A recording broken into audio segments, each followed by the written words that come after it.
जय श्री ओम नमः सिद्धेभ्यः। जय श्री ओम नमः सिद्धेभ्यः। जय श्री ओम नमः सिद्धेभ्यः।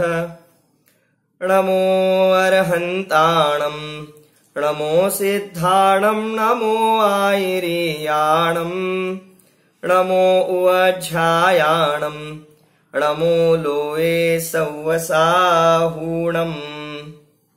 जीवमजीवम् दव्वम् जिणवर्वसहेण जेण निर्दिष्ठम् देविन्दविन्दवन्दम् वन्दे तं सौवदा शिरसा। जिस चैतन्य महाहिमगिरि से परिणति के घन टकराते हैं, शुद्ध अतीन्द्रिय आनंद रस की मूसल धारा बरसाते हैं, जो अपने आश्रित परिणति को रत्नत्रय की निधियां देता। वंदन उस चैतन्य राज को जो भव भव के दुख हर लेता। वंदन उस चैतन्य राज को जो भव भव के दुख हर लेता।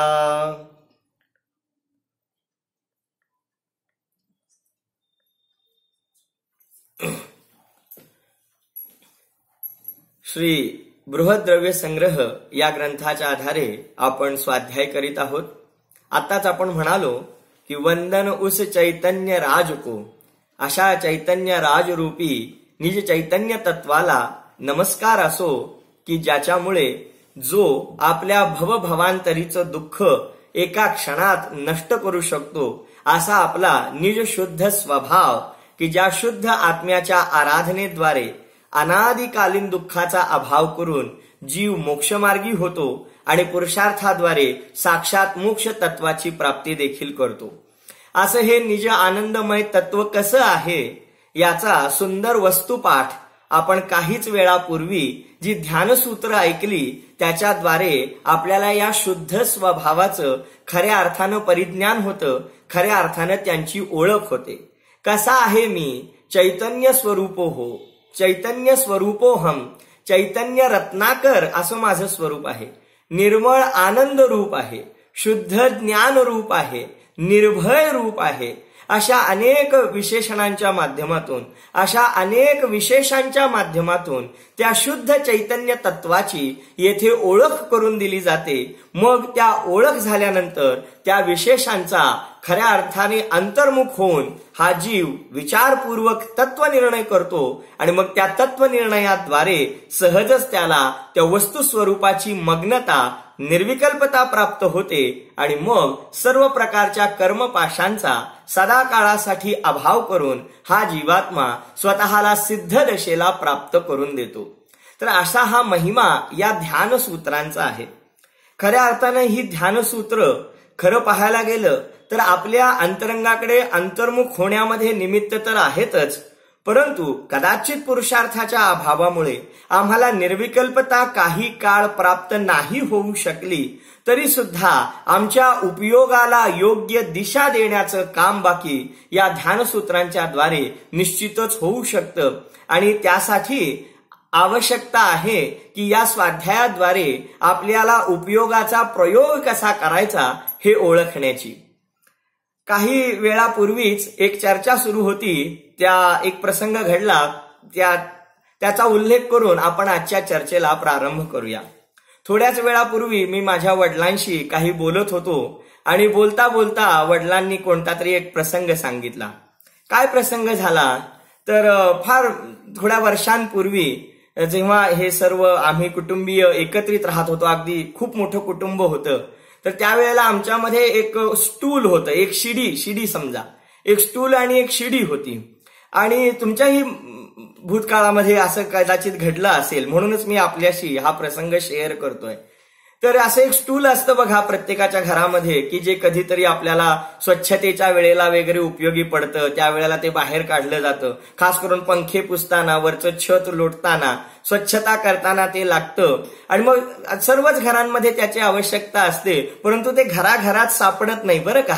ते 5-6 कुटुंबांच्या मध्ये एक असतं आणि कुठेतरी त्या जिन्याच्या खाली, पायऱ्यांच्या खाली, कुठेतरी बाजूला अडगळीमध्ये ते ठेवलेलं असतं.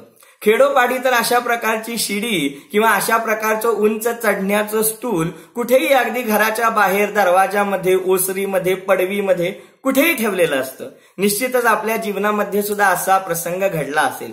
आणि काय होतं, जेव्हा ज्याच्या घरामध्ये त्याची आवश्यकता असते तेव्हा ते येऊन ते साधन घेऊन जातात आणि मग ते त्याचा उपयोग करतात. आणि देणाराही सहज देऊन टाकतो. तुमच्या घरात काम आहे ना, घेऊन जा, काही हरकत नाही. आणि खरं म्हणजे ते दिलेलं असतं परत आणून देण्याच्या बोलीवर, पण ते राहतं ते तिथेच राहतं. असा अनुभव आपल्याला नक्की आला असेल. आणि मग पुन्हा केव्हा त्याची आठवण होते, जेव्हा पुन्हा कुणाला तरी त्याची गरज पडते, मग त्याची पुन्हा आठवण केली जाते. मग मागच्या वेळी शेवटी कोण घेऊन गेलं होतं, मग त्याच्या घरून ते मागून आणलं जातं. अशा प्रकारच्या अनेक घटना तुम्ही सुद्धा तुमच्या भूतकाळामध्ये निश्चितच पाहिल्या असतील. कुणाला त्याची चिंता नसते फारशी. उपयोगाची वस्तू असली तरी सुद्धा ती कुठेही असे ना, ती सुरक्षित असते. त्याला कधी आजपर्यंत कडी कोंडा लावून, साखळी लावून सांभाळण्याची आवश्यकता पडली नाही आणि त्याचा उपयोग सार्वजनिकरित्या सगळेच जण करत असतात.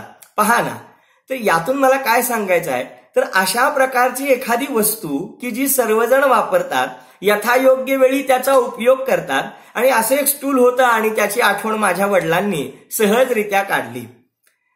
प्रसंग असा निघाला.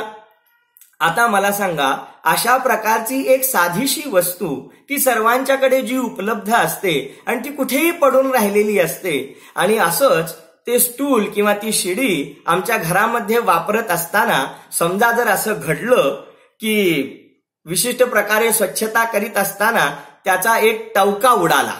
काय झालं, त्या शिडीवरती चढत असताना, त्या स्टूलावरती चढत असताना अचानक कशाचा तरी धक्का लागला आणि त्याच्यावरचा एक टवका उडाला आणि मग तिचं काहीतरी चमकल्यासारखं झालं. आता प्रश्न पडला की हे काय झालं. मग जरा निरखून पाहिलं घरातल्यांनी, तर लक्षात आलं की अरे, ही आमच्या बापजाद्यांपासून चालत आलेली शिडी, हे एवढं उंच चढायचं स्टूल आणि त्याचा एक टवका उडाल्यानंतर लक्षात आलं की अरे, हे तर चमकतं आहे. त्याच्यातून असा दिव्य प्रकाश बाहेर पडतो आहे, तेज बाहेर पडतं आहे. आणि मग घरच्यांना लगेच उत्सुकता लागली आणि मग त्यांनी ते खरवडून पाहिलं. तर पाहिल्यानंतर असं लक्षात आलं की अरे, ही काही साधी सुधी शिडी नाहीये, हे काही साधं सुद्धा स्टूल नाहीये, हे तर सोन्यापासून बनलेलं आहे, हे तर सोन्याचं आहे. आता सांगा, अशा प्रकारे जर लक्षात आलं की आजपर्यंत अशा प्रकारे कुठेही टाकलेली, कुठेही पडलेली ही शिडी आणि ती आजपर्यंत कशी दुर्लक्षित होती आणि थोडासा टवका निघाला, आम्ही त्याचं परीक्षण केलं आणि लक्षात आलं ही तर बहुमोल, अतिशय अनमोल अशी सोन्याची वस्तू आहे. आता मला विचारायचं आहे, काय ती शिडी मागायला आल्यावर कोणी देणार तुम्ही? ती कुठेही पडून राहील? ती दरवाजाच्या आजूबाजूला, जिन्याच्या खाली, पायऱ्यांच्या वर अशी कुठेही ठेवाल का? नाही. आता तर ती कडी कोंड्यामध्ये, अगदी घराच्या मधल्या खोलीमध्ये कुलूप लावून ठेवू आम्ही, है ना. आणि ती कुणालाही कळू देणार नाही, कुणालाही देणार नाही आणि तिच्याबद्दल कुणाला काही सांगणारही नाही. बोला, एवढं महत्व त्या शिडीला का बरं प्राप्त झालं? एवढी क्षुद्र आणि सामान्य वस्तू, तिला एवढं अपरंपार महत्व का प्राप्त झालं? तुम्ही म्हणाल, नाही, ती सोन्याची आहे ना, म्हणून महत्व प्राप्त झालं. अहो, सोन्याची तर ती पूर्वी सुद्धा होती. जेव्हापासून तुम्ही ती वापरत आहात, पाहत आहात, तेव्हापासून ती सोन्याची होती, परंतु तिला किंमत नव्हती. आज किंमत कशामुळे आली? आज तुम्ही तिला का सांभाळता आहात, जीवापाड जपता आहात? कारण थोडासा टवका उडाला, थोडंसं त्याच्यामध्ये शुद्ध सोन्याचं दर्शन झालं. ओहो, तुमचा आमचा हा निज आत्मा सुद्धा अनादी काळापासून या 4 गतींमध्ये असा त्या शिडीप्रमाणेच, अतिशय सामान्य वस्तूप्रमाणेच भटकत आलेला आहे. आजपर्यंत आम्ही त्याची दरकार केली नाही. 1 इंद्रिय, 2 इंद्रिय, 3 इंद्रिय, 4 इंद्रिय, 5 इंद्रिय पर्यायींमध्ये आम्ही त्या निज आत्म्याचं स्वरूप जाणलं नाही. 5 परावर्तनांमध्ये आम्ही भटकत राहिलो आणि त्या जीवाचं महत्व, त्या जीवाची किंमत आम्ही ओळखली नाही. ओहो, आता आचार्य परमात्मा सांगतात, ध्यानसूत्र सांगतात, ते म्हणतात तू सामान्य नाही आहेस, तू जीव आहेस. तू केवळ जीव आहेस असं नाही, तू अनेकांतमय पदार्थ आहेस. केवळ अनेकांतमय पदार्थ आहेस असं नाही, तर संसारीपणा जसा तुझ्यामध्ये आहे तसा मोक्षपणा, सिद्धत्व सुद्धा तुझ्यामध्ये आहे. तू जसा मूर्तिक आहेस तसा तू अमूर्तिक सुद्धा आहेस. आता जरी तू भयाक्रांत होत असलास तरी निर्भय राहणं, अभय राहणं हा तुझा मूळचा शाश्वत स्वभाव आहे. थोडक्यात ते अशा प्रकारे त्या शुद्ध स्वभावाचा टवका उडवून दाखवत आहेत की तुझी चैतन्यमय रसरसलेली, अशी चैतन्याने मुसमुसलेली वस्तू ही तुझी अशी अंतरंगामध्ये चैतन्याने युक्त आहे. बाबा रे, आजपर्यंत त्याची किंमत न करता तू याला 4 गतींमध्ये 84 लक्ष योनींमध्ये केवळ दुःख भोगण्यासाठी भटकवून दिलंस. परंतु आता सुयोग्य वेळ आलेली आहे, सर्व प्रकारे निमित्त जुळून आलेले आहेत आणि तू आता त्या शिडीप्रमाणे खऱ्या अर्थाने त्याचा महत्व ओळख, त्याचं अनमोल जे महत्व आहे ते ओळखून खऱ्या अर्थाने त्या वस्तूचा आनंद घे, उपभोग घे. ते सुवर्णत्व तर काही काळापर्यंत तुझ्या सोबत राहील, परंतु हा चैतन्यमय दागिनावागी एकदा प्राप्त झाला असता अनंत काळापर्यंत तुझी साथ सोडणार नाही.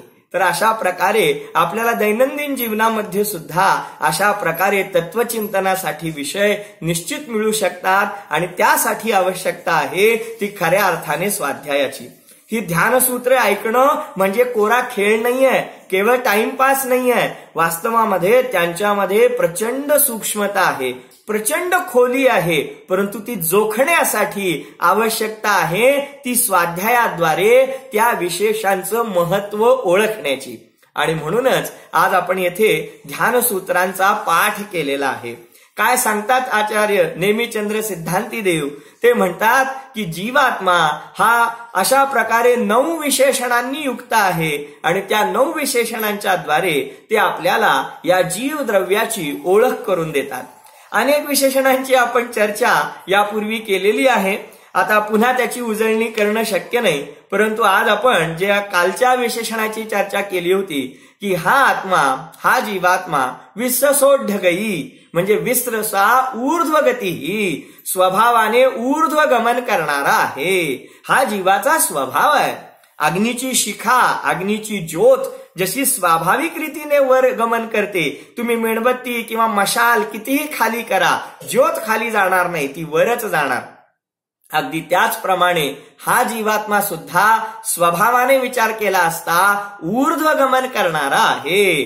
परंतु काय करायचं, असा मूळचा स्वभाव असून सुद्धा त्या स्वभावाला न ओळखल्यामुळे, त्या स्वभावाची कास न धरल्यामुळे आणि कर्मांनी युक्त झाल्यामुळे हा जीवात्मा ऊर्ध्वगमन न करता शरीरानी सहित होऊन, कर्मांच्या उदयवश होऊन तो भिन्न भिन्न ठिकाणी, कधी तिरक्या, कधी सरळ रेषेमध्ये, कधी अधो दिशेमध्ये, कधी स्वर्गादींमध्ये जाताना थोडं फार ऊर्ध्व दिशेमध्ये गमन करतो.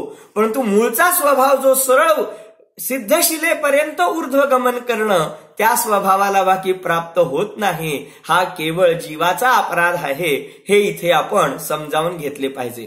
तर अशा प्रकारे येथे या जीव तत्वाचं वर्णन करताना स्वभावाने ऊर्ध्वगमन करणारा अशा प्रकारे हे विशेषण समजून घेतलं पाहिजे. काल व्याख्यान करताना एक सांगण्यामध्ये प्रमाद घडलेला आहे, तो आपण सुधारून घ्यावा. काल सिद्धशिले संबंधीचं वर्णन करताना कदाचित 1 राजू प्रमाण असं बोललं गेलं, परंतु ते तसं नाहीये. सिद्धशिलेचं प्रमाण हे ढाईद्वीपच्या आकाराप्रमाणे 45 लाख योजन प्रमाण इतकं आहे. आता योजन ते कसं असतं आणि ढाईद्वीप म्हणजे काय या संबंधीची चर्चा करण्यासाठी इथे अवकाश नाहीये. पण एवढंच लक्षात घ्यावं की सिद्धशिला ही 45 लाख योजन प्रमाण इतकी आहे. तर अशा प्रकारे या सिद्ध भगवंतांप्रमाणेच आपला स्वभाव सुद्धा हा ऊर्ध्वगमन करण्याचा आहे. किती सांगावं आणि कुठवर सांगावं? तत्वार्थ सूत्र इत्यादी ग्रंथांमध्ये या ऊर्ध्वगमनाविषयी अनेक उदाहरणं आलेली आहेत. एक सूत्र खूप सुंदर आहे. पूर्व प्रसंगात किंवा आविद्ध कुलाल चक्रवत व्यपगत लेपालांबुवत एरंड बीजवत अग्निशिखावच्च अशा प्रकारे एक सूत्र 10व्या अध्यायामध्ये आलेलं आहे. आणि त्याच्यामध्ये असं सांगितलेलं आहे की हा जीवात्मा ऊर्ध्वगमन करतो जसं की कुंभाराचं चाक हे एकदा गती दिल्यानंतर गती देणं सोडलं तरी सुद्धा काही काळ फिरत राहतं. बरोबर आहे ना? सायकलीचं पॅन्डल आपण मारतो, परंतु ते पेडल मारणं सोडून दिलं तरी सुद्धा सायकल काही काळ पुढे जाते. चक्राला गती दिली तर गती देणं थांबवलं तरी सुद्धा काही काळ चक्र फिरत राहतं. त्याचप्रमाणे पुढे एक उदाहरण, त्याचप्रमाणे हा जीवात्मा सुद्धा पूर्वीच्या सवयीमुळे किंवा स्वतःच्या स्वभाव असल्यामुळे तो त्या चक्र फिरत राहिल्याप्रमाणे हा आत्मा सुद्धा सहज ऊर्ध्वगमन करतो. अशा प्रकारची अनेक उदाहरणे तेथे आलेली आहेत.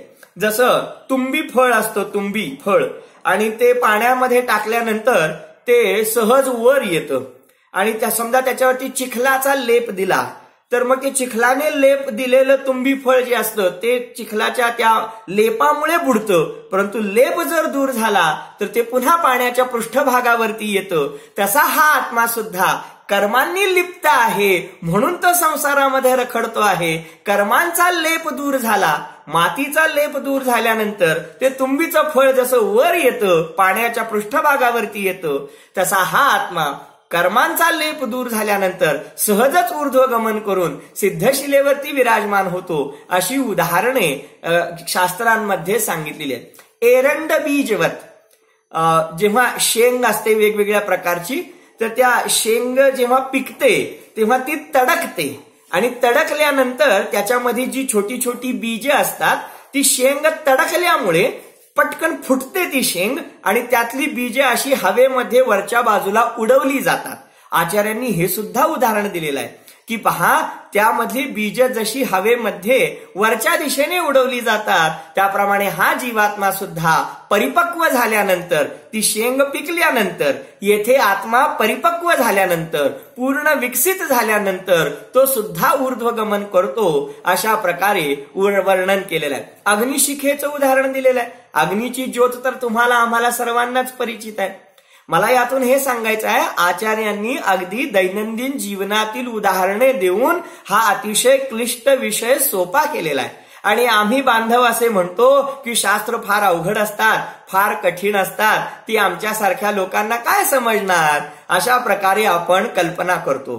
वास्तवामध्ये मला आपल्याला एक प्रश्न विचारायचा आहे की या सर्व आचार्य भगवंतांनी, या सर्व मुनी परंपरेनी ही सगळी शास्त्र लिहिली, ही जिनवाणी लिहिली, ती कशासाठी लिहिली? आम्ही किती हुशार आहोत, आम्हाला किती ज्ञान आहे, आम्हाला संस्कृत प्राकृताचं किती सूक्ष्म ज्ञान आहे, हे सांगण्यासाठी त्यांनी शास्त्र लिहिली असतील की प्रत्येक जीवात्म्याला आम्ही लिहिलेलं हे शास्त्र समजावं, त्यांनी सुद्धा आपल्या निज आत्म्याचं कल्याण करून घ्यावं, या भावनेपोटी त्यांनी शास्त्र रचना केली असेल.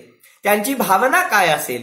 निश्चितच त्यांना आपली विद्वत्ता मिरवायची नव्हती, त्यांना आपल्या ज्ञानाचं प्रदर्शन करायचं नव्हतं. त्यांच्या अंतरंगामध्ये तर आमच्याविषयी अपार करुणा, अपार दया होती आणि म्हणूनच त्यांनी अत्यंत सोप्या सुलभ उदाहरणानिशी अशा प्रकारे शास्त्रांमध्ये वर्णन केलेलं आहे. आज ती संस्कृत प्राकृत भाषा प्रचलित नाहीये, त्यामुळे थोडंसं आम्हाला समजावून घेत असताना अन्य ज्ञानी जीवांची, अन्य प्रवचनकारांची थोडीफार मदत लागते. परंतु ही शास्त्र बाकी आपल्या सर्वांच्या कल्याणाच्या हेतूनेच रचली गेली आहेत आणि म्हणून प्रत्येक आत्मार्थी जीवाने या स्वाध्यायाच्या उपक्रमाला दैनंदिन पद्धतीने आपल्या जीवनामध्ये अंगीकारले पाहिजे. पाहूया जीवद्रव्याची काही विशेषणे आपण पाहतो आहोत. 9वं विशेषण आपण पाहिलं की हा जीवात्मा विस्रसा ऊर्ध्वगतीही म्हणजे स्वभावाने ऊर्ध्वगमन करण्याच्या स्वभावाचा आहे. आता एक छोटासा प्रश्न माझ्या मनामध्ये आला, तो मी आपल्याला विचारतो आणि जर आपल्याला याचं उत्तर येत असेल तर पहा. या गाथेमध्ये एकूण 9 विशेषणांच्या द्वारे आत्म्याचं वर्णन केलेलं आहे. आता मी ते पुन्हा सांगत नाही, परंतु प्रश्न असा आहे की 9 विशेषणांनी जरी वर्णन केलेलं असलं तरी आत्म्याचं स्वरूप बाकी अनेक प्रकारे आहे. ते 9 प्रकारे आहे असं नाही. म्हणजे आत्मा उपयोगमय आहे.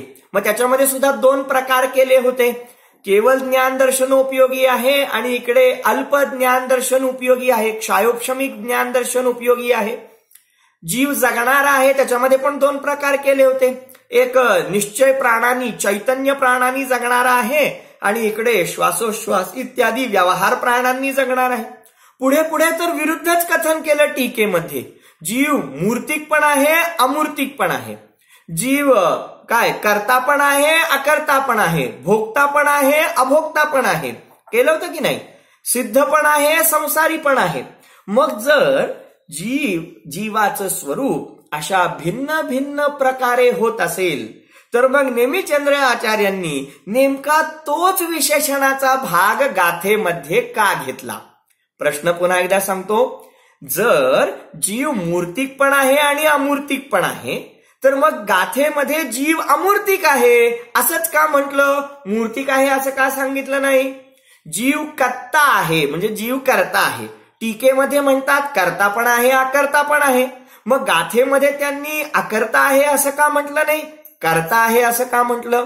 जर जीव भोगता आणि अभोगता दोन्ही असेल तर मग नेमिचंद्र आचार्यांनी, ग्रंथ लिहिणाऱ्यांनी मूळ गाथेमध्ये फक्त भोगताच म्हटलं, अभोगत्याला गौण केलं, बाजूला ठेवलं. तर त्यांनी तसं का केलं? जीवाचं स्वरूप हे सर्व प्रकारांनी असताना एक बाजू गौण केली आणि दुसरी बाजूच प्रकट केली असं ग्रंथकर्त्यांनी का केलं? असा प्रश्न मनामध्ये येणं स्वाभाविक आहे. आला नसेल तर मी तुम्हाला विचारलाय. आता याचं उत्तर काय येणार? तर याचं उत्तर असं आहे, पहा, खूप सुंदर उत्तर आहे. हे माहिती असलं पाहिजे की जीवाचं स्वरूप हे नाना विशेषांनी युक्त असलं, परस्पर विरुद्ध अशा धर्मांनी युक्त असलं तरी सुद्धा आचार्यांनी एक बाजू गौण करून दुसरी बाजू मुख्य केलेली आहे. कारण येथे मतार्थ आहे. आता मतार्थ म्हणजे काय? तर आचार्यांनी आपल्याला समजावून सांगता सांगता, आपल्याला जीवद्रव्याचं स्वरूप स्पष्ट करता करता या जीवद्रव्याचं विपरीत स्वरूप मानून बसलेले जे दुसरे दर्शन आहेत, अन्य दर्शनशास्त्र आहेत, अन्य धर्मशास्त्र आहेत की त्यांनी जीवासंबंधी विपरीत कल्पना केलेली आहे, त्यांचं खंडन सुद्धा, त्यांना सुद्धा यथार्थ बोध देण्याचा प्रयत्न या गाथांच्या द्वारे केलेला आहे. तो कसा काय आपण पाहूया. पहा, पहिलं विशेषण काय सांगितलंय? हा जीव कसा आहे? जीवो म्हणजे जगणारा आहे. आता त्यांनी जीवो हे विशेषण का दिलं? तर ते सांगतात तुम्हाला मला सांगण्यासाठी तर सांगितलेलंच आहे, पण त्याशिवाय त्यांनी जगणारा तो जीव असं विशेषण वापरून चार्वाक मती जे आहेत, चार्वाक दर्शन मानणारे जे आहेत त्यांना सांगितलं की बाबा रे, तुम्ही जीवाची सत्ता मानत नाही. चार्वाक दर्शन नावाचं एक दर्शन आहे, ते जीवाची स्वतंत्र सत्ता मानत नाहीत. तर त्यांच्यासाठी त्यांनी जीवद्रव्य नावाचा एक स्वतंत्र पदार्थ असतो याची सिद्धी जीवो या पदाद्वारे केलेली आहे. चार्वाक मत तुम्हाला सर्वांना माहिती असेल की जे पुनर्जन्म मानत नाही, हे शरीर म्हणजेच आपलं अस्तित्व अशी त्यांची मान्यता आहे. आणि म्हणून ते म्हणतात की शरीर संपलं की सगळा खेळ संपला. आणि आजकाल तुम्हाला अशी मान्यता मानणारे लोक फार मिळतील की जे जन्मापासून आपलं अस्तित्व मानतात, मरल्यानंतर आपलं अस्तित्व नष्ट झालं असं मानतात. तर अशी मान्यता असणारे जे कोणी असतील, थांबा, काही जैन मंडळी सुद्धा जर अशी मानणारी असतील, कारण धर्माचा परिचय नसल्यामुळे, तर ती सुद्धा चार्वाक मतीयांप्रमाणे विचार करणारी आहेत असं समजलं पाहिजे. काय म्हणता? होय, असंच आहे. कारण ही मान्यता पहा ना तुम्ही, ज्यांना आत्म्या परमात्म्यावरती विश्वास नाही ते काय म्हणतात? जन्माला आलं की खेळ सुरू आणि मरण झालं की खेळ संपला. मग ते पुनर्जन्म मानत नाहीत, पाप पुण्याची सत्ता मानत नाहीत, कर्म मानत नाहीत. तर मग ते म्हणतात ही तर चार्वाक मान्यता आहे. त्यामुळे मग चार्वाकांनी काय सांगितलं की बाबांनो, तुम्हाला काय करायचंय ते या भावात करून घ्या. जन्मापासून मरेपर्यंतचा वेळ तुमच्याकडे आहे. आता काय करायचं? इथे एक छान सांगितलं की जोपर्यंत आयुष्य आहे तोपर्यंत कर्ज काढा आणि तूप प्या. अशा प्रकारे त्यांची एक गाथा किंवा एक त्यांचं उद्धरण खूप प्रसिद्ध आहे. यावत जीवेत सुखम जीवेत ऋणम कृत्वा घृतम पिबेत भस्मीभूतस्य देहस्य पुनरागमनम कुतः, असं ते संस्कृत मध्ये म्हणतात.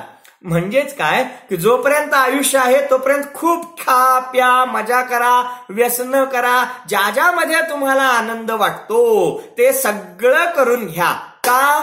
मग ते म्हणतात काय काय करा? प्रसंगी कर्ज काढून तूप प्या. म्हणजे वाईट काम करून सुद्धा तुमच्या इच्छा पूर्ण करा. कारण एकदा मरण झालं आणि या शरीराला तुमच्या जाळून टाकलं, या शरीराची राख झाली की तुम्हाला कशाचाही उपभोग घेता येणार नाही. अशा प्रकारे ते सगळ्या लोकांना स्वच्छंदाचाराची किंवा जिथे मिळेल तिथे विकृत सुद्धा आनंद उपभोगण्याची प्रेरणा देतात. आणि म्हणूनच त्यांचं नाव पडलं चारवाक. काय नाव आहे? चारुवाक. 2 शब्द आहे त्याच्यामध्ये. चारू म्हणजे सुंदर आणि वाक म्हणजे बोलणं. ज्यांचं बोलणं सगळ्यांना आवडतं त्यांना चारवाक म्हणतात. समजलं काय जाईल? सगळ्यांना आवडतं म्हणजे कुणाला आवडणार नाही? बाबा रे, तुला काय पाहिजे ते कर, तुला जे काय भोगायचंय ते भोग, आम्ही तुला काय अडवणार नाही. सगळ्यांनाच विषय भोग पाहिजेत, अनिर्बंध पाहिजेत, स्वच्छंदपणे पाहिजेत, कुणालाही त्याच्यामध्ये बंधन नको आहे. मग अशी परवानगी जर धर्मच देऊ लागला तर असा धर्म कुणाला नको आहे. आणि म्हणूनच असं मत मांडणाऱ्यांना नाव पडलं चारुवाक, म्हणजे सुंदर बोलणारे, आवडेल असा धर्म सांगणारे. बाबा रे, असं जर झालं तर या दुनियेमध्ये प्रलय येईल. प्रलय का? प्रलय का येईल? कारण प्रत्येकाला असीमित भोग पाहिजेत. मग मला जो भोग पाहिजे आहे तोच तुला पाहिजे असेल तर बोला, मग तो कुणी घ्यायचा? मला माझा भोग पाहिजे, तुम्हालाही तोच पाहिजे. मग दोघांच्या मध्ये भांडण, दोघांच्या मध्ये वाद. मग त्या भोग्य पदार्थाला कुणी विचारायलाच तयार नाही की तुला कुणी भोगावं अशी तुझी इच्छा आहे.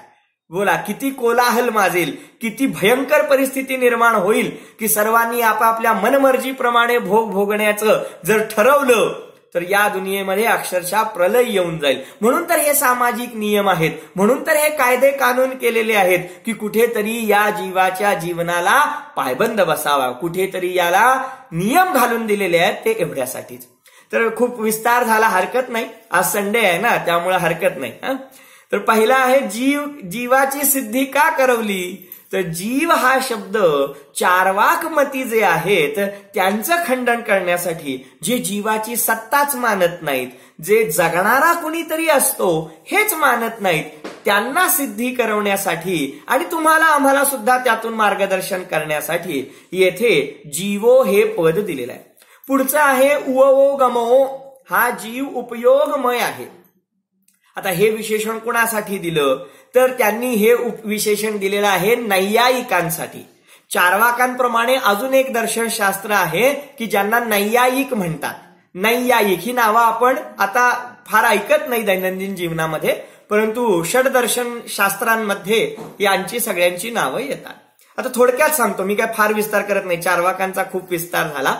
तर नैयायिकांच्या खंडनासाठी उपयोगमय असं वर्णन केलेलं आहे. का? कारण नैयायिक असं मानतात की हे जीवद्रव्य आहे, हे ज्ञान आहे. हे जीवद्रव्य आहे, हे ज्ञान आहे आणि हे दोन्ही एकत्रित येतात आणि मग एक होतात. मग ते त्यांचं खंडन करण्यासाठी आचार्य म्हणतात नाही, जीव उपयोगमय आहे. मय शब्दाचा अर्थ सांगितला होता, खूप छान लोकांनी लिहून घेतलाय. मय आहे म्हणजे ज्ञान वेगळं, जीव वेगळा असं नाहीये. जीव आणि ज्ञान एकमेक आहेत, एकमेकमय आहेत, एक रूप आहेत असं सांगून नैयायिका जे मानतात की जीव वेगळा ज्ञान वेगळं, मग ते दोन्ही एकत्र झाले, असं जीवाचं स्वरूप नाहीये.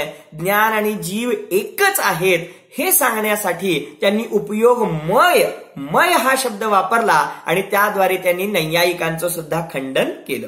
पुढचं विशेषण आहे अमूर्ती, म्हणजे जीव अमूर्तिक आहे. हे का सांगितलं? तर भट्ट आणि चार्वाक असे जे दोन शास्त्र आहेत, म्हणजे याला प्रभाकर भट्ट सुद्धा म्हटलं जातं, न्यायदीपिकेमध्ये सुद्धा याचा उल्लेख आलेला आहे. तर भट्टमती जे आहेत आणि चार्वाक जे आहेत ते या जीवाला मूर्तिक आहे असं मानतात, पंचमहाभूतांच्या द्वारे त्यांची रचना झाली आहे असं मानतात. तर त्यांचं खंडन करण्यासाठी आचार्यांनी पहा, जीव कथंचित मूर्तिक असताना सुद्धा त्या मूर्तिकपणाला गौण केलं आणि अमूर्तिकपणा पहिल्यांदा तुम्ही समजून घ्या हे सांगण्यासाठी त्यांनी अमूर्तिक विशेषणाला येथे मुख्यता दिलेली आहे. पुढे आहे जीव कर्ता आहे. हे विशेषण दिलेलं आहे सांख्यांप्रती. सांख्य नावाचं एक दर्शनशास्त्र आहे, सांख्य असं नाव आहे. तर हे सांख्य असं मानतात की हा आत्मा कर्ता वगैरे नाही आहे, तो अकर्ता आहे, कूटस्थ आहे, तो कधीही परिणाम न करणारा आहे. मग ते आत्म्याला सर्वथा अकर्ताच मानतात. मग त्यांना सांगण्यासाठी की बाबांनो, आत्म्याला फक्त अकर्ता मानू नका, तो स्वतःच्या शुभाशुभ परिणामांचा कर्ता आहे, तो पुण्य पाप भाव करतो, म्हणून तर त्याचं फळ भोगण्यासाठी नाना गतींमध्ये भटकतो. त्यामुळे तुम्ही आत्म्याला कर्ता माना हे सांगण्यासाठी त्यांनी सांख्यांना उद्देशून हे कोणतं कर्ता हे पद वापरलेलं आहे. पुढे स्वदेह प्रमाण आहे. आत्मा हा आपल्या शरीराच्या आकाराचा आहे. हे त्यांनी कुणासाठी लिहिलं तर नैयायिक, मीमांसक आणि सांख्य हे तीन दर्शनशास्त्र आहेत, नैयायिक, मीमांसक आणि सांख्य. कदाचित जे खूप वर्षांपासून स्वाध्याय करतायत त्यांना कदाचित ही सगळी चर्चा थोडीशी स्थूल वाटेल किंवा विनाकारण वाटेल, परंतु आचार्यांनी शास्त्रांमध्ये विनाकारण तर काहीच लिहिलेलं नाही. निश्चितच आपलं याच्यावरती एकमत असेल. आचार्यांनी विनाकारण म्हणून, टाइमपास म्हणून तर शास्त्रांमध्ये काहीच लिहिलेलं नाही. निश्चितच त्याचं काही ना काहीतरी प्रयोजन असणार आहे. आता आपल्याला त्याला किती वजन द्यायचं, आपल्याला त्याच्यामध्ये किती वेळ द्यायचा ते वाचणाऱ्यांनी आणि ऐकणाऱ्या श्रोत्यांनी ठरवायचं. परंतु शास्त्रातलं अक्षरन अक्षर निश्चितच आपल्या निज आत्म्याच्या कल्याणाच्या हेतूनेच लिहिलं गेलं आहे, यावर आपला भरोसा असला पाहिजे. आणि म्हणून या चर्चेला व्यर्थ, निष्कारण मानून आपण याची उपेक्षा करता कामा नये असं माझं प्रांजळ मत आहे. पहा, तर थोडक्यात घेऊया आपण, हरकत नाही. तर नैयायिक, मीमांसक आणि सांख्य यांच्याविषयी, यांना उद्देशून आत्मा हा काय आहे, शरीर प्रमाण आहे असं मानलेलं आहे. मग आत्मा शरीर प्रमाण आहे का? कारण ते मानतात आत्मा शरीरात तर राहतोच, पण शरीराला सोडून सर्वत्र व्यापून राहतो. आत्मा सर्व व्यापक आहे, विश्वव्यापी आहे, सर्वत्र हे चैतन्य पसरलेलं आहे. बाबा रे, असं नाही आहे. माझा आत्मा माझ्या शरीरापुरता मर्यादित आहे, शरीर सोडून बाहेर माझ्या आत्म्याची सत्ता नाही हे सांगण्यासाठी येथे असं वर्णन केलेलं आहे. जर खरोखर माझ्या आत्म्याची सत्ता बाहेर पण असती तर मग बाहेर जे परिणाम घडत आहे, बाहेर जे अपघात घडत आहेत, त्यांची वेदना मला सुद्धा व्हायला पाहिजे होती. पण ती वेदना घडते का? माझ्या आईचं खूप डोकं दुखतं, मग तिची वेदना मला जाणवते का? जर माझा आत्मा सर्वव्यापी असता तर तिला झालेली वेदना मला पण झाली असती, परंतु तिची वेदना मला होत नाही. याचाच अर्थ की आत्मा सर्वव्यापी नसून तो आपल्या शरीर प्रमाण आहे. आणि हे त्यांनी नैयायिक, मीमांसक आणि सांख्य यांचं खंडन करण्यासाठी सांगितलेलं आहे. पुढे जीव कर्मांचा भोगता आहे हे बौद्धांसाठी सांगितलेलं आहे. कारण बौद्ध दर्शन असं मानतं की आत्मा सर्वथा अनित्य आहे, क्षणभंगूर आहे. म्हणजे आत्मा जो आत्ता आहे ना तो मरतो, नष्ट होतो आणि पुढच्या समयाला तो आत्मा असतच नाही, असं बौद्ध दर्शनाचं मत आहे. आणि म्हणून जर आत्मा आता एका आत्म्यानं पाप केलं, ऐका, लक्ष देऊन ऐका, आत्मा आता एका क्षणाला पाप करतो, भयंकर पाप करतो आणि नष्ट होतो पुढच्या समयाला, कारण तो क्षणिक आहे. मग आता केलेल्या पाप कर्माचं फळ त्याला भोगावंच लागत नाही. नाही कळालं? सोपं आहे. आत्मा या क्षणाला भयंकर पाप करतो, पुढच्या समयाला नष्ट होऊन जातो. असं जर असेल तर मग या पापाचं फळ भोगण्यासाठी त्याचं अस्तित्वच राहत नाही. मग तो त्या फळाचा भोगताच होत नाही. म्हणजे तो अभोक्ता होतो, असं बौद्ध दर्शनाचं मत आहे. परंतु येथे जैनाचार्य म्हणतात, बाबा रे असं नाहीये. स्वयं किए जो कर्म शुभाशुभ फल निश्चय ही वे देते, करे आप फल दे अन्य तो स्वयं किए निष्फल होते. बाबा रे, तू जे कर्म करतोस त्याचं फळ तुलाच भोगावं लागतं. तू केलेलं फळ भोगायला दुसरा येत नाही. बौद्ध दर्शन असं मानतं, तुम्ही पाप केला तरी अडचण नाही, तुमची फळं भोगायला दुसरा आत्मा येतो. परंतु जैन दर्शनाला हे मान्य नाही. जैन दर्शन असं म्हणतं की बाबा रे, जो करतो तो भरतो. पुण्य कराल तर पुण्याचं फळ मिळेल, पाप कराल तर पापाचं फळ मिळेल, धर्म कराल तर धर्माचं सुद्धा फळ मिळेल. बोला, आज मी जर खूप मायाचारी केली, खूप कपट केलं, खूप फसवाफसवी केली, तर याचं फळ शास्त्रांमध्ये तिर्यंच गती, पशु आणि पक्षी आणि वनस्पती होणं सांगितलेलं आहे. मग बोला, आत्ताच्या कपटाचाराचं फळ भोगायला त्या पशुपर्यायीमध्ये कोण जाणार? बैल बनल्यानंतर सोटे कोण खाणार? बोला, अहो बैल बनले तर बरं, पण आज काही पशु पक्षी तर केवळ मरण्यासाठी जन्मतात. म्हणजे त्यांची पैदासच यासाठी केली जाते की जन्मल्यानंतर त्यांना मारून खाता यावं. अहो, कशाला असला विषय काढता? कशाला असला विषय काढता? म्हणजे हे सत्य आहे की नाही? मग त्या पर्यायीमध्ये मरण्यासाठी, बोला, त्या पर्यायीमध्ये मरण्यासाठी तिथे कोण घेऊन गेलं? कर्म घेऊन गेले काय आपलीच कृत्य घडवून तिथे घेऊन गेली? बाबा रे, आपलं पाप कार्यच आपल्याला मरणानंतर अशा दुर्गतींमध्ये घेऊन जातं. माणसानं घाबरलं पाहिजे. काय सांगता? घाबरलं पाहिजे. घाबरण्याचा उपदेश देता? होय, माणसानं घाबरलं पाहिजे. कशाला घाबरलं पाहिजे? माणसानं आपल्या पुढच्या जर दुर्गती होणार असेल तर त्या दुर्गतीला घाबरलं पाहिजे. पापाचं जे फळ आहे त्या पापाच्या फळाला घाबरलं पाहिजे. लोक खूप म्हणतात काही बिघडत नाही, काही बिघडत नाही. बाबा रे, अनंत पापाचा उदय आला असता जीव हवालदिल होतो, क्षुब्ध होतो, आरडाओरडा करतो, वेदनांनी तडफडतो आणि त्यावेळेला त्याला मणिमंत्र तंत्र बहु होई, मरते न बचावे कोई. कुणीही वाचवू शकत नाही. कुठलेही वैद्य हकीम उपयोगी पडत नाहीत, कुठलाही तंत्रमंत्र उपयोगी पडत नाही. का? कारण तुला दुःख देणारा तुझ्या पापाचा उदय आहे, तो दूर करता येत नाही. आणि म्हणून तुला तुझे इष्ट आप्तेष्ट मित्र सुद्धा त्या वेदनेच्या प्रसंगी मदत करू शकत नाहीत. आणि म्हणून घाबरायचं असेल तर पापाच्या उदयाला घाबरलं पाहिजे. पापाच्या उदयाला म्हणजे कर्मांना घाबरण्याची प्रेरणा देत नाहीये. आपण आपल्या विकारी भावांना घाबरलं पाहिजे. आपण आपल्या त्या अनिष्ट बी पेरण्याच्या वृत्तीला घाबरलं पाहिजे.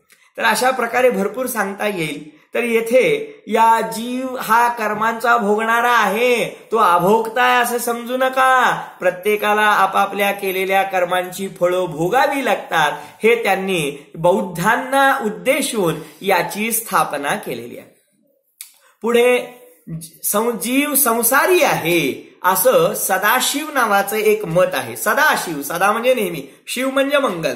तर सदाशिव नावाचं जे मत आहे त्या मताच्या लोकांना संबोधून जीव संसारी आहे, कारण तो जीव सदा सर्वदा मुक्त आहे अशी त्यांची मान्यता आहे. तर त्यांच्या मान्यतेच्या खंडनासाठी येथे जीव संसारी आहे असं वर्णन केलेलं आहे. पुढे जीव सिद्ध आहे याचं वर्णन भट्ट आणि चार्वाक यांच्यासाठी केलं. आता असंच समजून घ्या तुम्ही, ते उलट मानतात आणि म्हणून त्यांना समजावून सांगण्यासाठी येथे ते विशेषण वापरलेलं आहे. पुढे मांडलिक नावाचे ग्रंथकार आहेत, मांडलिक. तर त्यांना उद्देशून जीव ऊर्ध्वगमन स्वभावी आहे असं वर्णन केलेलं आहे.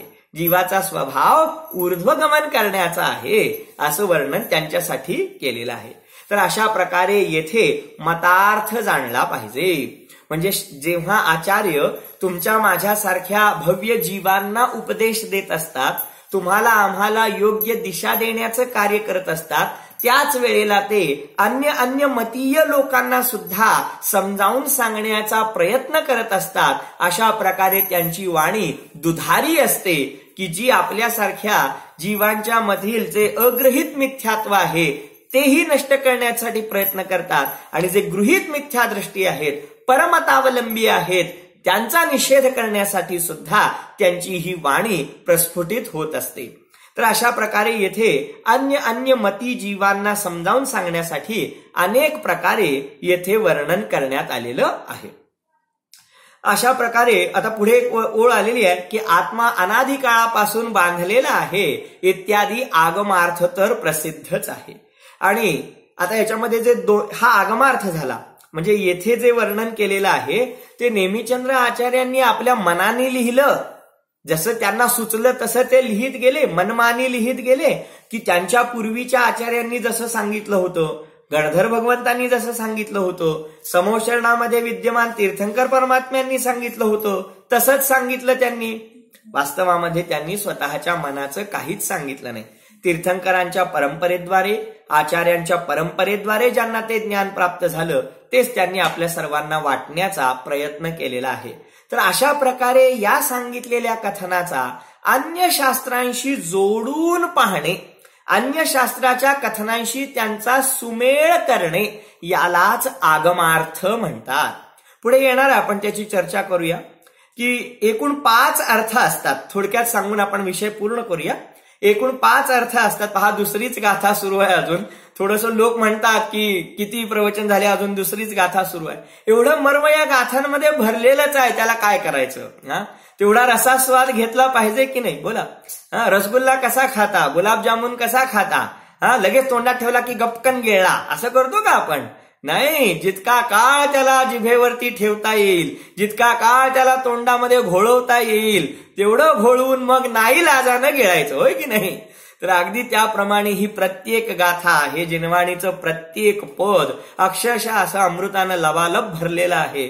आणि त्यामुळे त्याचा आस्वाद घेऊन मगच आपण त्याचा मर्म समजावून घेऊन ते आत्मसात करून मग पुढे गेलं पाहिजे.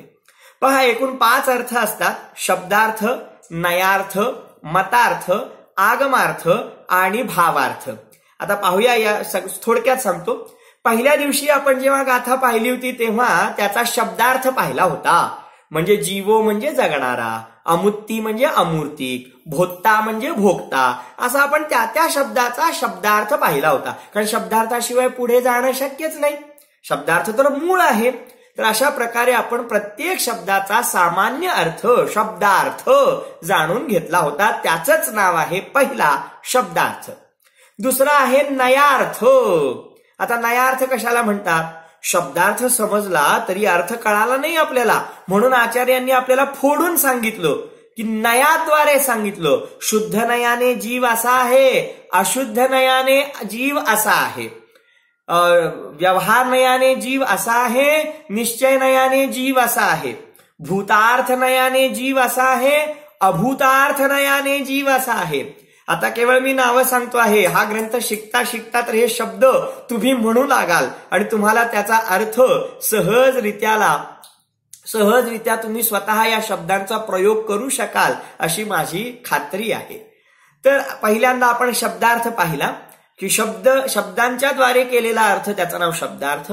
दुसरा नयार्थ, म्हणजे त्या शब्दांचा अर्थ समजावून घेतल्यानंतर त्याचे पक्ष पाहणं, त्याचे विविध अँगल पाहणं, त्याचे विविध कोण पाहणं. आणि मग एका नयाने जीव असा आहे तर दुसऱ्या नयाने जीव असा आहे. यासाठी मी त्या हत्तीचं उदाहरण दिलं होतं, आठवतं का? आंधळ्यांनी हत्ती पाहिला आणि मग एक जण म्हणाला हत्ती भिंतीसारखा, एक जण म्हणाला हत्ती त्या खांबासारखा आहे, एक जण म्हणाला हत्ती दोरीसारखा आहे. तर ते कसं शक्य आहे? पहा, एकेका अँगलनी बघितलं तर ते खरं आहे. कसं खरं आहे? पोटाच्या अपेक्षेने पाहिलं तर हत्ती भिंतीसारखा आहे. जर पायांच्या अपेक्षेने पाहिलं, केवळ पायांच्या दृष्टीने पाहिलं तर होय, हत्ती खांबासारखा आहे. केवळ कानांच्या अपेक्षेने पाहिलं, केवळ कान पाहिले हत्तीचे, तर हत्ती सुपासारखा आहे. तर एकेका अँगलनी पाहिलं तर खऱ्या अर्थानं हत्तीचं स्वरूप तसं म्हणता येतं, पण मूळ सर्वांग हत्ती बाकी केवळ तितकाच नाही. तर अशा प्रकारे वेगवेगळ्या अँगलनी वस्तूचं स्वरूप समजावून घेणं यालाच नयार्थ म्हणतात. म्हणजे वस्तू तर पूर्ण आहे, अखंड आहे, त्या पूर्ण अखंड वस्तूला तशीच एका वेळी जाणून घेणं याला प्रमाण ज्ञान म्हणतात. हो, आज नवीन शिकायला मिळते बरं. एखाद्या वस्तूला पूर्णांशाने एकाच वेळी जाणून घेणं याला प्रमाण ज्ञान म्हणतात. आणि वस्तूला पूर्ण जाणून घेतल्यानंतर एका दृष्टिकोनाला मुख्य करायचं आणि दुसऱ्या अँगलला गौण करायचं याला नयज्ञान म्हणतात. जे लोक नवीन आहेत ना त्यांना निश्चितच हे क्लिष्ट वाटेल, परंतु अजिबात क्लिष्ट नाही हो. जे सगळ्यात अवघड आहे तो संसार आम्ही एवढा छान करतो आणि जे एवढं सोपं आहे तो मोक्ष मार्ग तो का कठीण असेल? निश्चितच कठीण नाही. समजावून घेऊया आपण. वस्तूला एकाच वेळेला पूर्णांशाने जाणून घेणं, सर्व अँगलनी एकाच वेळी जाणून घेणं याला प्रमाण ज्ञान म्हणतात. आणि एकदा वस्तूला पूर्णांशाने जाणलं की मग कुठल्या तरी एका अँगलला मुख्य करायचं, कुठल्या तरी एका दृष्टिकोनाला मुख्य करायचं आणि दुसऱ्या दृष्टिकोनांना गौण करायचं यालाच नयज्ञान म्हणतात. हे आपण करतो दररोज, हे दररोज आपल्या जीवनामध्ये करत असतो, परंतु आपल्याला ते माहिती नसतं. पहा ना, अगदी साधं सोपं उदाहरण म्हणजे मी पिता आहे, मी पुत्र आहे, मी काका आहे, मी मामा आहे, मी मित्र आहे, मी सर्व काही आहे. परंतु यथायोग्य वेळेला आपण बरोबर जो पाहिजे मुद्दा तोच पाहतो. माझा मुलगा मला बाबा म्हणूनच हाक मारतो. लक्षात आलं का? तो मला काका म्हणत नाही, तो मला मामा म्हणत नाही.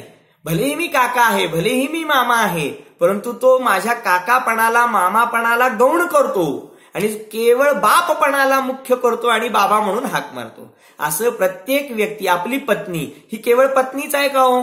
नाही, ती मुलगी पण आहे, आई पण आहे, पत्नी पण आहे, काय काकू पण आहे, बरेच काय काय आहे, आत्या पण आहे. परंतु आपण आपल्या पत्नीला केवळ पत्नीच्या दृष्टीने पाहतो, बहिणीच्या किंवा मातेच्या दृष्टीने पाहत नाही. मग हे काय केलं आपण? तिच्यामध्ये असणारे जे अन्य गुणधर्म आहेत तिला गौण केलं आणि एकाच गुणधर्माला मुख्य केलं. याचंच नाव नयज्ञान आहे. हे हळूहळू क्रमाक्रमाने समजत जाईल. सोपं आहे, दैनंदिन जीवनामध्ये आपण ते वापरत असतो. केवळ आपल्याला माहिती नसतं की शास्त्रांच्या भाषेमध्ये याला असं असं म्हणतात. ते एकदा समजलं की आपल्याला शास्त्राभ्यास अतिशय सोपा, सुलभ वाटू लागतो. तर त्यासाठी हे माहिती करून घेणं गरजेचं आहे. तर पहिला झाला शब्दार्थ, दुसरा झाला नयार्थ, तिसरा आहे मतार्थ. मतार्थ म्हणजे जो आता आपण पाहिला तो काय आहे? मतार्थ. मतार्थ म्हणजे काय? तर या मताचं खंडन इथे केलं, त्या मताचं खंडन इथे केलं, ही चर्चा फार कमी येते. इथून पुढे आपण करणार नाही आहोत. आजच आपण केली, इथून पुढे प्रत्येक वेळी आपण ती कथा करणार नाही आहोत, त्याला आपण गौण करणार आहोत. तर या पदाद्वारे या मताचं खंडन केलं, त्या पदाद्वारे त्या मताचं खंडन केलं, अशा वेगवेगळ्या दर्शनशास्त्राचं खंडन करणं यालाच मतार्थ म्हणतात. चौथा आहे आगमार्थ. आगमार्थ म्हणजे काय? या शास्त्रामध्ये आत्ता जे आपण शिकतो आहोत ते अन्य मुनिराजांच्या दुसऱ्या ग्रंथामध्ये कुठं कुठं आलेलं आहे काय? हेच असं एकटे सांगताहेत. या शास्त्रवचनाला अन्य शास्त्रवचनांशी ताडून पाहणं, मेळ करून पाहणं यालाच आगमार्थ म्हणतात. आणि शेवटचा सगळ्यात महत्वाचा भावार्थ. भावार्थ म्हणजे शब्दार्थ, नयार्थ, मतार्थ, आगमार्थ एवढा सगळा काथ्या कूट करून तुम्हाला काय पाहिजे? तुम्हाला काय करायचंय? बाबा रे, आम्हाला जीवाच्या अशुद्ध स्वरूपाला सोडून देऊन शुद्ध स्वरूपाला ग्रहण करायचं आहे. या सगळ्या संसार परिणमनाला सोडून देऊन मोक्ष मार्गी व्हायचं आहे, सुखी व्हायचं आहे. अशा प्रकारे याला भावार्थ म्हणतात.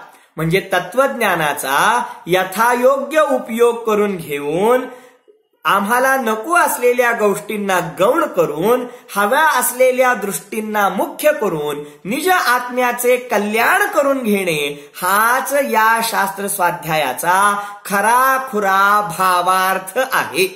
अशा प्रकारे शब्दार्थ, नयार्थ, मतार्थ, आगमार्थ आणि भावार्थ अशा प्रकारे प्रत्येक गाथेचे हे 5 अर्थ होतात.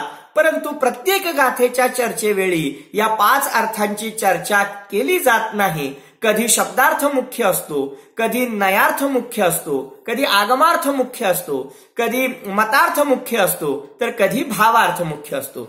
परंतु आपण लक्षात ठेवायचं, भावार्थ सदा काळासाठी मुख्य असतो. बाकीचं थोडंफार कमी जास्ती समजलं तरी चालेल. बंधूंनो, आपल्या आत्मकल्याणासाठी सगळ्यात महत्वाचा आहे तो भावार्थ, की बाबा रे या सगळ्या गाथेतून नेमकं आम्हाला काय शिकायचं आहे, तर त्याचंच नाव आहे भावार्थ. तर अशा प्रकारे हा भावार्थ समजण्यासाठीची ही सगळी कसरत आहे. अशा प्रकारे आपण येथे दुसरी गाथा पूर्ण केलेली आहे. आज दुसरी गाथा पूर्ण झाली. आता आपण तिसऱ्या गाथेपासून पुढच्या स्वाध्यायाला प्रारंभ करूया. ते स्टूलचं उदाहरण विसरू नका बरं का. ते स्टूल जसं सामान्य रीतीने कुठेही पडलेलं होतं, पण टवका उडाल्यानंतर सोन्याचा आहे म्हटल्यानंतर त्याचं महत्व आपल्याला समजलं आणि मग आपण ते उराशी कवटाळलं. हा शुद्ध आत्मा सुद्धा खऱ्या अर्थाने अत्यंत वैभव संपन्न आहे, ऐश्वर्यवान आहे आणि त्याद्वारे आपण निज आत्म्याचं हे महत्व, हे अलौकिक परमार्थत्व समजून घेऊन आपल्या निज आत्म्याच्या कल्याणामध्ये सदाकाळ मग्न व्हावं या मंगल भावनेने ओम नमः.